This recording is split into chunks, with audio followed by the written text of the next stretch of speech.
ভিডিওটার শুরুটা দেখে হয়তোবা বুঝতেই পারছেন আজকে কোন রেসিপিটি করে দেখাবো। আসসালামু আলাইকুম, আমি মাহি, আপনাদের সবাইকে স্বাগত মাহি রান্নাঘরে। হয়তোবা অনেকেই এই রেসিপিটি তৈরি করে ফেলেছেন। কিছুদিন ধরে দেখছি ইউটিউবে সবাই এই কাচের মিষ্টি তৈরি করছে, তো আজকে আমিও চলে গেলাম কাচের মিষ্টি তৈরি করতে। আমি এখানে কিছু সাগুদানা নিয়ে নিয়েছি। এখন সাগুদানাগুলো ভালোভাবে ধুয়ে নেব। আমি কয়েকবার পানি চেঞ্জ করে করে সাগুদানাগুলো ধুয়ে নিয়েছি। আপনারাও চেষ্টা করবেন এটা ভালোভাবে ধুয়ে নিতে।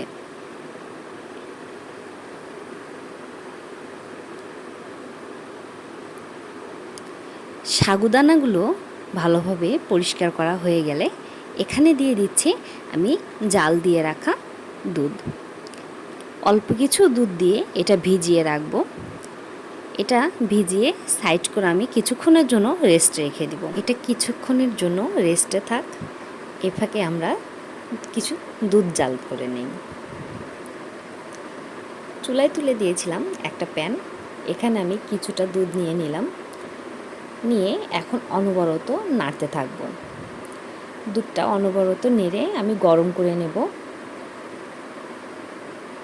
দুধটা গরম হয়ে আস্তে আস্তে এই ফাঁকে আমরা দেখে নেই যে সাগুদানাটা কতটুকু ভিজেছে। সাগুদানাটা হাত দিয়ে ভালোভাবে চটকে চটকে আটার মতো একটা খামির তৈরি করে নিতে হবে। সাগুদানার খামিরটা কখনোই আটার মতো শক্ত বা সফট অত সুন্দর হয় না, একটু নরম নরম থেকে যায়, যার কারণে এর মধ্যে আমি মিক্সড করে দিলাম গুঁড়া দুধ। আমি এখানে গুঁড়ো দুধটা মিক্সড করে দিয়ে আবার মাখানো শুরু করলাম। মাখানো হয়ে গেলে এটা একটা সাইডে রেখে দিলাম। একটা পাত্রে এখন কিছুটা ঘি মাখিয়ে নিলাম। ওই ঘি এখন আবার আমার হাতেও মাখিয়ে নিলাম। নাড়ু বানাতে যেমন তেল লাগাতে হয় ঠিক সেইভাবেই আমি হাতে ঘি লাগিয়ে নিয়েছি। ঘিটা লাগানো হয়ে গেলে এখন আমি এগুলোর একটা গোল গোল শেপ দিয়ে দিব, মিষ্টি আকারের একটা শেপ দিব। চেষ্টা করবেন ছোট ছোট মিষ্টি তৈরি করার, কারণ এটা যখন আপনি দুধে ভেজাবেন তখন অটোমেটিক এটা বড় হয়ে যাবে, ফুলে যাবে। সেই জন্য চেষ্টা করব আমরা মিডিয়াম সাইজ বা ছোটো সাইজের মিষ্টি তৈরি করার। দেখুন আমি সবগুলো মিষ্টি তৈরি করে ফেলেছি। আমার মিষ্টিগুলো এমন হয়েছে।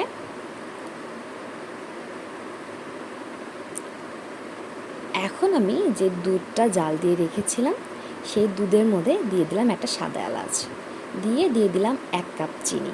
আপনারা আপনাদের পরিমাণ মতো মিষ্টিটা দিয়ে দিবেন, কে কেমন মিষ্টি খান কম বেশি করে দিয়ে দিবেন। এখন দিয়ে দিলাম মিষ্টিগুলো, এক এক করে সবগুলো মিষ্টি আমি এখানে দিয়ে দিচ্ছি।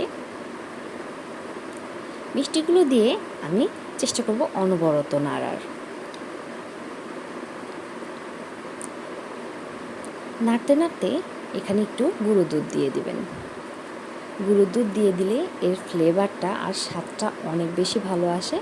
সাথে একটু ঘি দিয়ে দিয়েছি, দিয়ে এটা অনবরত নাড়তে থাকবো যতক্ষণ পর্যন্ত না দুধটা শুকিয়ে আসে।